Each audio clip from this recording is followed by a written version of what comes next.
मेरी उन्होंने जरूरत से ज्यादा प्रशंसा कर दी है।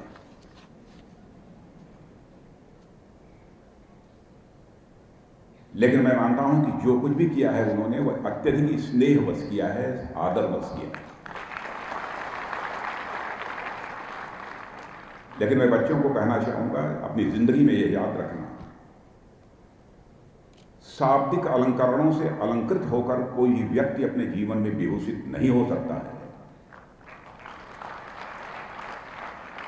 यदि कोई व्यक्ति अपने जीवन में विभूषित हो सकता है, अपनी कृतियों के कारण, अपने डीड्स के कारण ही वह विभूषित हो सकता है। इस सच्चाई को हम सबको अपने जीवन में बराबर ध्यान रखना चाहिए। आज गोपाल नारायण सिंह यूनिवर्सिटी के कन्वोकेशन सेरेमनी में सचमुच आप सबके बीच यहां पर उपस्थित होकर मुझे बेहद खुशी हो रही है। लेकिन आप सभी उपाधि प्राप्त करने वाले बच्चों से मैं कहना चाहूंगा, इसको मत भूलना कि आपको जो आज उपाधि प्राप्त हुई है, आपने आज अपनी कामयाबी की जिस ऊंचाई को हासिल किया है, उसमें इस समाज के बहुत सारे लोगों का योगदान है। शिक्षकों का योगदान तो है ही, आपके माता पिता का भी योगदान है, जो भी आपके अभिभावक होंगे उनका भी योगदान है। यदि आज के अवसर पर जब आपको उपाधि प्राप्त हो रही है, तो मैं आप सबको हार्दिक बधाई देता हूं।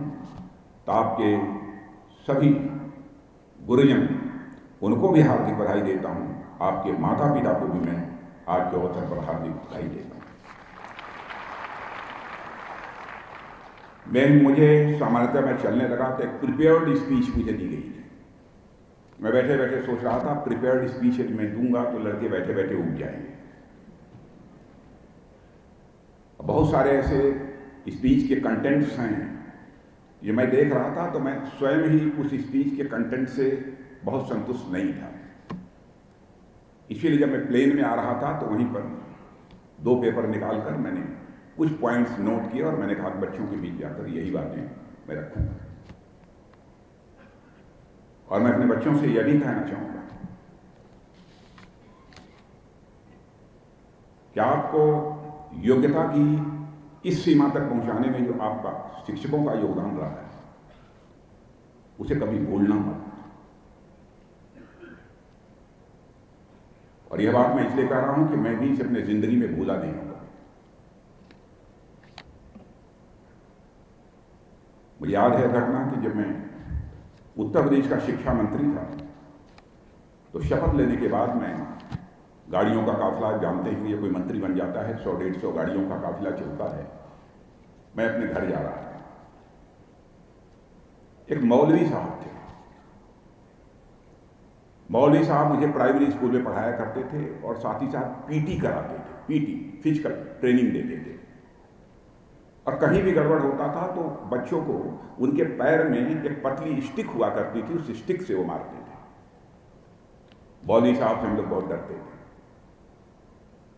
लेकिन उत्तर प्रदेश का शिक्षा मंत्री बनने के बाद जब मैं उनके घर के सामने वाली सड़क से मैं गुजर रहा था, स्थान पर लोग स्वागत करने के लिए जैसे नेताओं के खड़े रहते हैं, वैसे हमारे लिए भी खड़े थे लोग। जब हमारी गाड़ी तेजी से जा रही थी, किसी ने कहा कि मौलवी साहब खड़े। इतना कहना था कि मैंने गाड़ी रोक दी और मैंने गाड़ी से उतर कर देखा कि मौलवी साहब दोनों आंखों से दिखाई नहीं दे रहा था, आयु काफी बड़ी हो गई थी, शायद 80 के ऊपर रही हो, दोनों हाथों में हार लिए खड़े थे। मौलवी साहब को देखते ही मेरा हाथ उनके पैरों पर चला गया और मौलवी साहब तब तक रोते रहे जब तक कि मेरी गाड़ी वहां तक नहीं गई।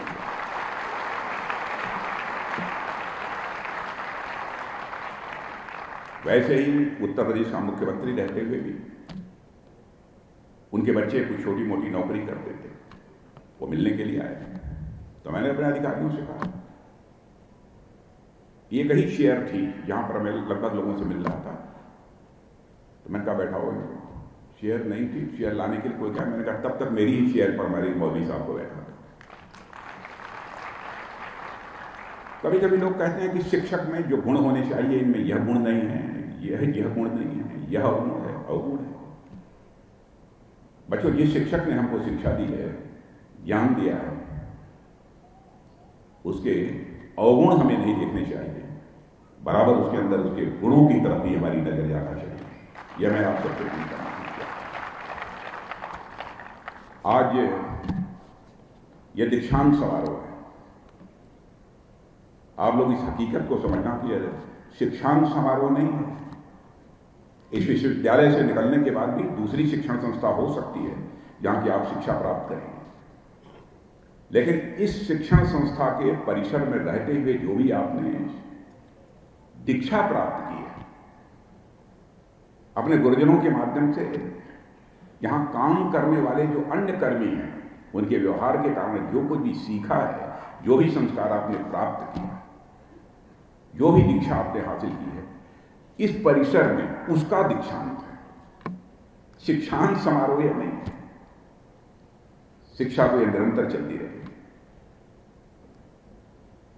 इसलिए इस हकीकत को भी हमको कभी भूलना नहीं चाहिए और यह भी बात ध्यान रखना चाहिए, शिक्षा से हमको ज्ञान की प्राप्ति होती है और दीक्षा के माध्यम से हमको संस्कारों की प्राप्ति होती है। और मनुष्य के जीवन में मैं मानता हूं कि संस्कारों का बहुत बड़ा महत्व होता है। चाहे कोई व्यक्ति कितना भी बड़ा विद्वान क्यों हो, बहुत बड़ा ज्ञानी क्यों हो, लेकिन संस्कार विहीन है, चरित्रहीन है, भारत का समाज किसी भी सूरत में उसकी पूजा नहीं कर सकता, चाहे उसके पास ज्ञान भले ही चाहे जितना हो। मैं आपको एक उदाहरण देना चाहता हूं। वैसे तो ज्ञान तो बहुत सारे लोगों को होता है, पशु होते हैं उनको भी खाने का, पीने का, चलने का सब ज्ञान होता है। सर्प को भी होता है कि हमको कैसे काटना चाहिए यदि मुझे कोई पीड़ा पहुंचाने की कोशिश करता है। तो ज्ञान ही अपने में पर्याप्त नहीं है, संस्कार भी चाहिए। एक बहुत ही सामान्य उदाहरण राम और रावण का, इसमें कहीं दो मत नहीं है। रावण मर्यादा पुरुषोत्तम भगवान राम से ज्यादा ज्ञानवान भी थे, बलवान भी थे, धनवान भी थे, क्योंकि रावण के पास तो सोने की लंका थी। लेकिन आज रावण की पूजा नहीं की जाती, बल्कि आजीवन जिन्होंने मर्यादाओं का पालन किया है ऐसे मर्यादा पुरुषोत्तम भगवान राम की पूजा की जाती है।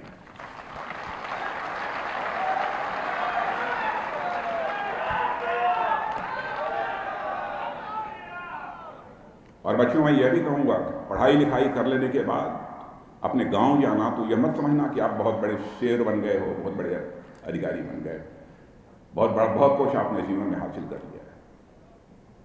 जिस दिन यह सोच आपके अंदर पैदा हो गई, आपका व्यक्तित्व छोटा हो गया।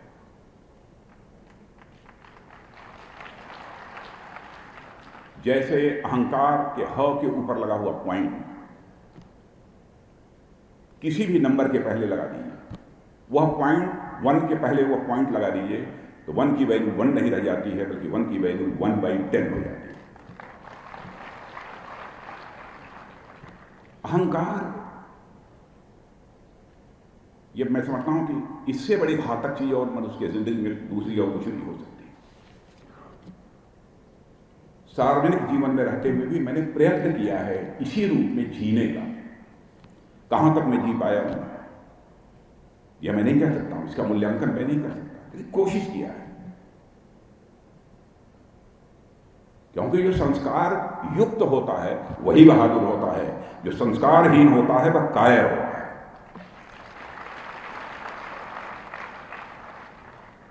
इस सच्चाई को भी हमको समझना चाहिए। थॉमस फ्रीडमैन का यदि कुछ यहां लोगों ने यदि पढ़ा होगा, हमारे टीचर्स ने कुछ जरूर पढ़ा होगा, थॉमस फ्रीडमैन थे, उन्होंने द वर्ल्ड इज फ्लैट एक बुक लिखी थी, तो बड़ी चर्चा हुई, उसके कारण उनको बहुत सारी दुनिया में ख्याति प्राप्त हुई। उन्होंने एक आर्टिकल लिखा, संभवतः न्यूयॉर्क टाइम्स या किसी अखबार में आर्टिकल लिखा था, इन्फोसिस वर्सेस अलकायदा, और इन्फोसिस वर्सेस अलकायदा। उन्होंने कहा कि इन्फोसिस में काम करने वाले भी नौजवान होते हैं, अलकायदा जैसे आतंकवादी संगठन में काम करने वाले भी नौजवान होते हैं। इन्फोसिस में पढ़े लिखे नौजवान होते हैं, अलकायदा में भी अधिकांश पढ़े लिखे नौजवान। एक आपने देखा होगा आतंकवादी को हवाई जहाज लाकर ही अमेरिका के किस टावर से टकराकर टावर को ध्वस्त कर दिया था। और उन्होंने कहा कि जैसे आईटी में काम करने वाले छात्रों का एक मिशन होता है, वैसे ही अलकायदा के जो टेररिस्ट होते हैं उनका भी एक मिशन होता है। बहुत सारी समानताएं होने के बावजूद अंतर कहां है? अंतर है तो संस्कारों का अंतर है।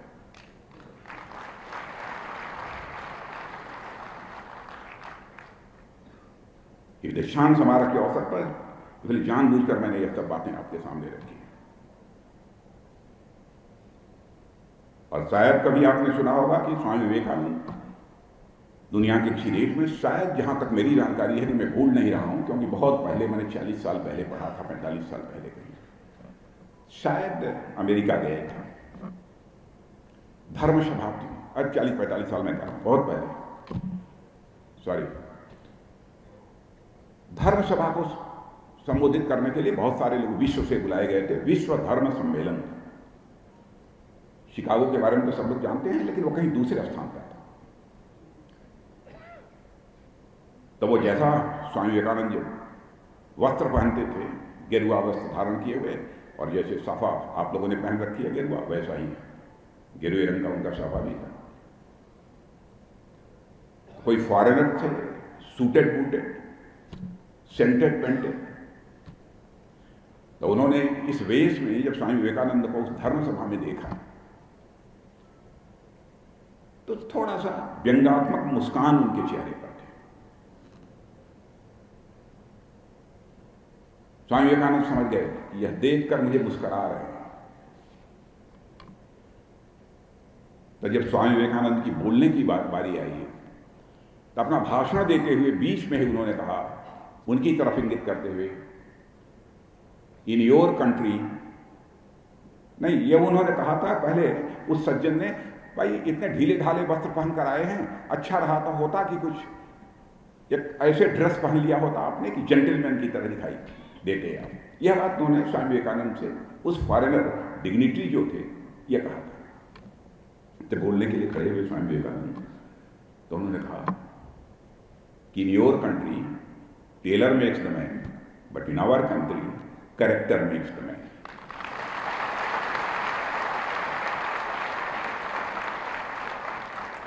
बच्चों, मनुष्य के जीवन में चरित्र का बहुत बड़ा स्थान होता है। इसलिए संस्कारित जीवन का होना यह अत्यावश्यक है। यदि संस्कार यदि नहीं है तो मनुष्य और पशु में कोई अंतर नहीं है। और यह मत भूलना, आपको यहां तक लाने में जहां आपके शिक्षकों का कंट्रीब्यूशन है, माता पिता का भी मेजर कंट्रीब्यूशन है। मैंने देखा है कुछ बच्चों को कि माता पिता का भी चरण स्पर्श करने में उन्हें शर्म की अनुभूति होती है। आज तक मैं जो भी हमारे गुरु जिंदा है, मैं चरण छूता हूं। गोरखपुर विश्वविद्यालय में जाकर कोई पूछे,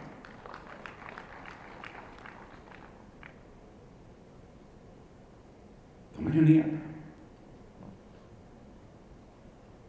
मेजर कंट्रीब्यूशन है आपके माता पिता का भी यहां तक लाना। और मैं तो ये कहूंगा, यहां से भी यदि आप जाना तो माता पिता जहां भी हों, दोनों चरणों पर हाथ रखकर वो स्पर्श करना।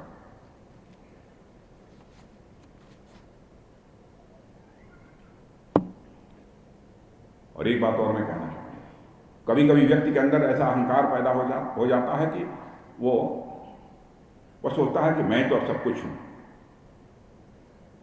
Now I can do each and everything. किसी के असिस्टेंस की किसी कोई जरूरत नहीं। आप चाहे जितने भी बड़े ज्ञानी हो जाए, लेकिन लोगों को साथ लेकर कदम से कदम मिलाकर चलने की आपकी तरफ से कोशिश होनी चाहिए। यह मैं आपसे अनुरोध करना चाहता हूं। मिलकर चलने का जो परिणाम होता है, अलग अलग यदि कुछ आप करोगे तो जो कुछ भी आप अपने जीवन में हासिल करोगे, यदि लोगों के साथ मिलकर सामूहिक रूप से हासिल करो, यदि आप प्रयत्न करोगे तो उससे कुछ एडिशनल, उससे कुछ अतिरिक्त आप अपने जीवन में हासिल करोगे।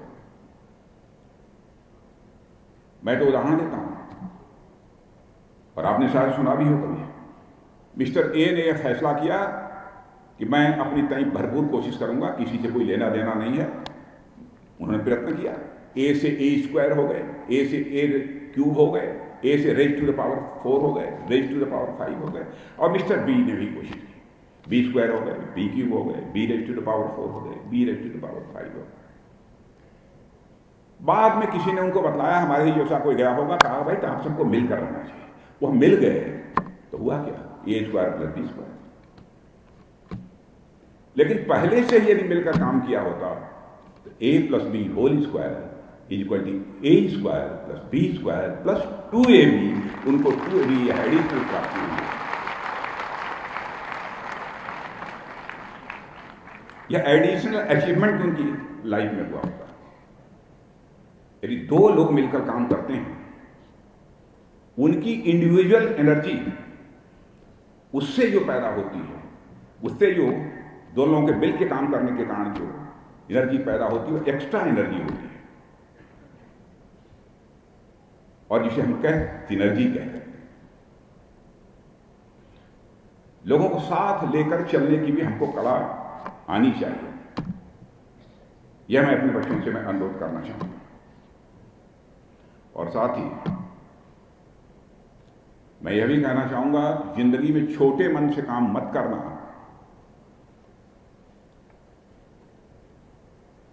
लोग सोचते हैं भाई मैं तो सब अलग हूं, सेल्फ सेंटर्ड होकर काम करूंगा, क्या फर्क पड़ता है, किसकी क्या चिंता करनी, कोई जरूरत नहीं है। याद रखना, हमारे नेता आदरणीय अटल बिहारी वाजपेयी जी कहा करते थे, छोटे मन से कोई बड़ा नहीं हो सकता, टूटे मन से कोई खड़ा नहीं हो सकता।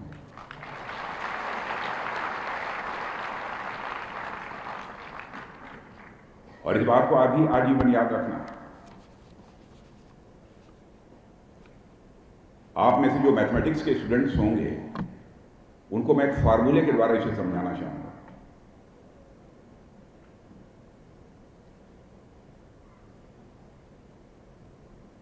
और इसलिए समझाना चाहूंगा कि मेरा आप सबसे आग्रह है कि बराबर मन से आपको बड़ा होना चाहिए।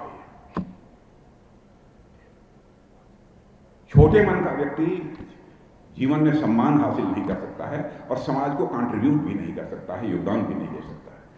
इस बात को आपको याद रखना चाहिए। और जितना ही आप बड़े बन के होते चले जाओगे, उतने ही सुख की प्राप्ति आपको होगी, आनंद की प्राप्ति होगी, और अंततोगत तो आप परमानंद यानी परमात्मा की प्राप्ति होगी। छोटे मन के व्यक्ति को कभी परमानंद की प्राप्ति नहीं हो सकती है। तात्कालिक सुख मिल सकता है, लेकिन आनंद की अनुभूति नहीं हो सकती। परमानंद की बात तो बहुत दूर है। और मैं यह मानता हूं कि जो बड़े मन का है वही स्पिरिचुअल है, भले ही वह गारहस्थ जीवन में।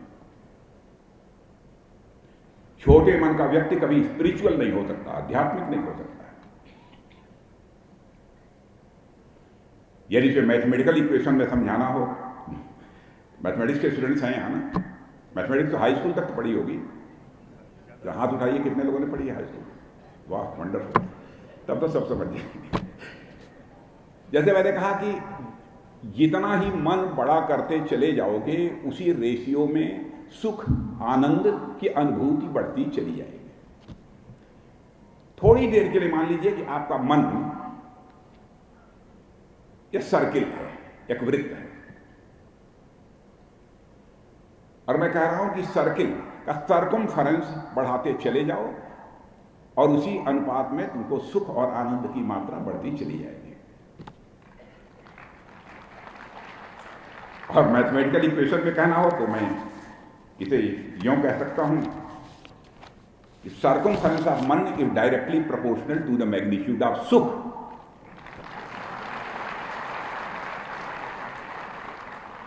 Circumference of man is directly proportional to the magnitude of Anand.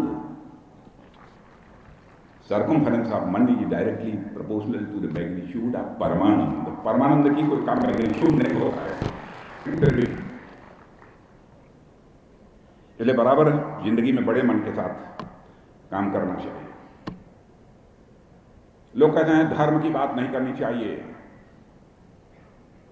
Secular country है। मैं भी कहता हूं सेकुलर है, मैं भी मानता हूं, इस पर हमको कोई आपत्ति नहीं।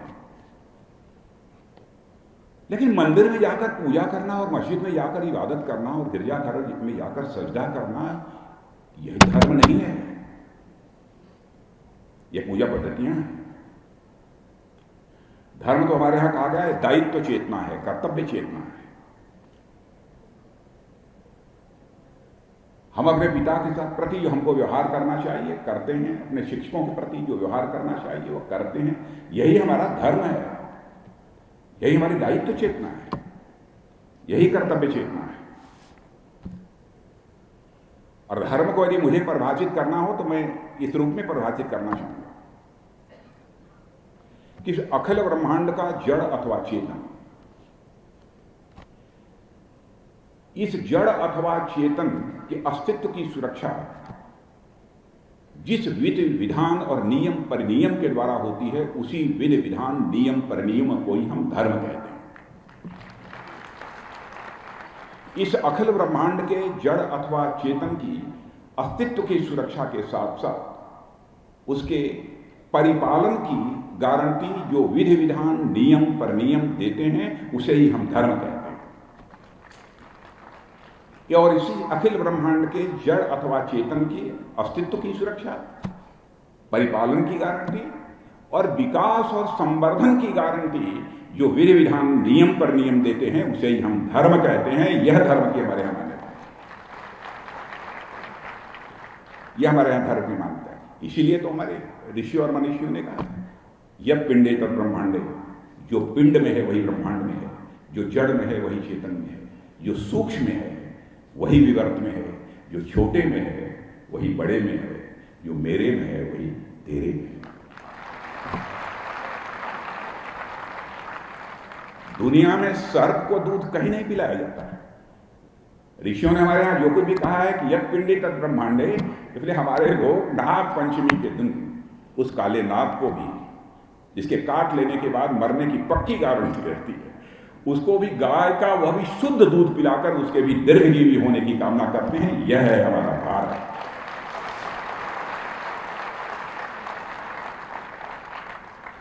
यह है धर्म। और बच्चों, आप सब सौभाग्यशाली हो कि आज हमारा देश बड़ी तेजी से आगे बढ़ रहा है। अंतर्राष्ट्रीय जगत में भारत का कद ऊंचा हुआ है।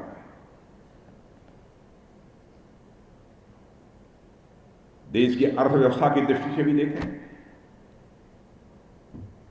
अब लंबी बात हो जाएगी, लंबा भाषण हो जाएगा, ऐसे अर्थव्यवस्था की बहुत चर्चा नहीं करूंगा, लेकिन जहां पर हम 2014 में दुनिया के टॉप 10 देशों में 10वें 11वें स्थान पर थे, इतने कम समय में आज हमारा भारत दुनिया की टॉप 5 इकोनॉमीज में आकर खड़ा हो गया।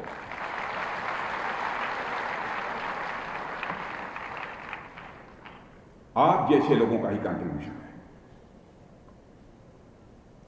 और जानते हैं, मॉर्गन स्टैनले का नाम सुना होगा, एक वहां के फाइनेंशियल एनालिस्ट ने भी ये बात कही है। उसने भी कहा है कि भाई जैसे भारत आगे बढ़ रहा है कुछ कहा नहीं जा सकता, 2027 आते आते भारत दुनिया की टॉप 3 इकोनॉमी में खड़ा हो रहा है। और आगे क्या होगा फिर कभी बताऊंगा।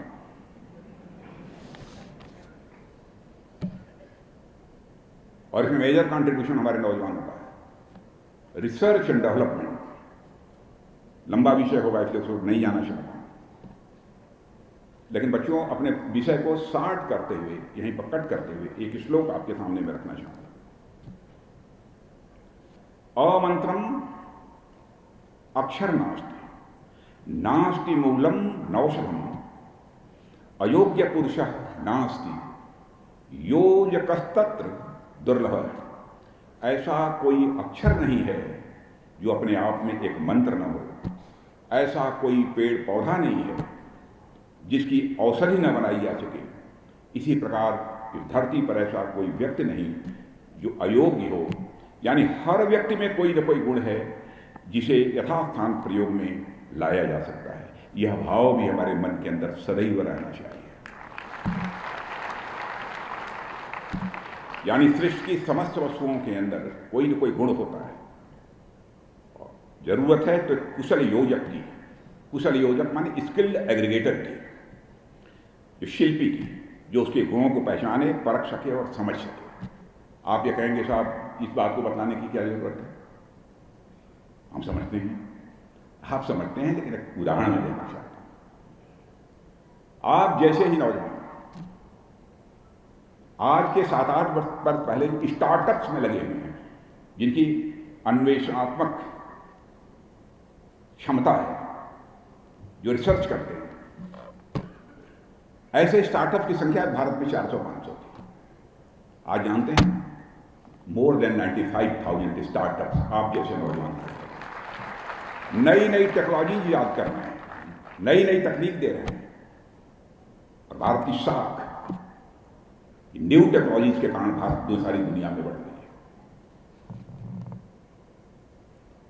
और यहां तक आपको जानकर आश्चर्य होगा, 7-8-10 वर्षों के अंदर ही 1,50,00,000 1.5 करोड़ से काम शुरू करने वाले हमारे नौजवान वो यूनिकॉर्न बन गए हैं, यानी उनकी कैपिटल लगभग $1 बिलियन की हो गई है।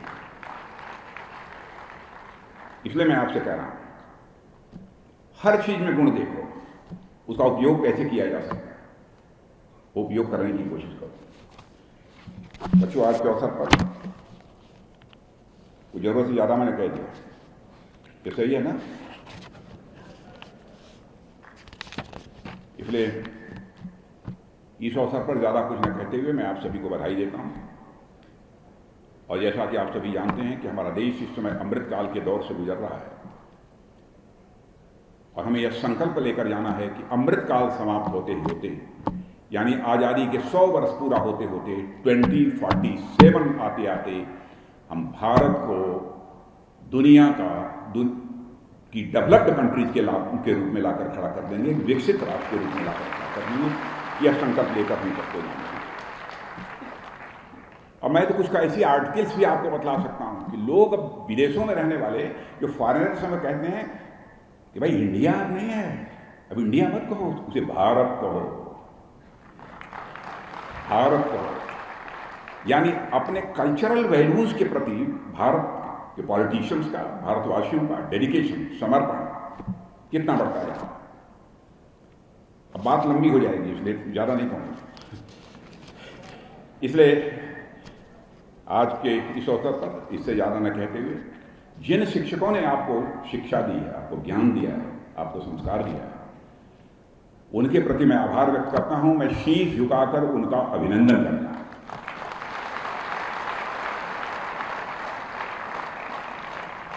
और आप सबके उज्जवल भविष्य की कामना करते हुए यहीं पर अपना निवेदन समाप्त करता हूं। आप सबको बहुत बहुत धन्यवाद।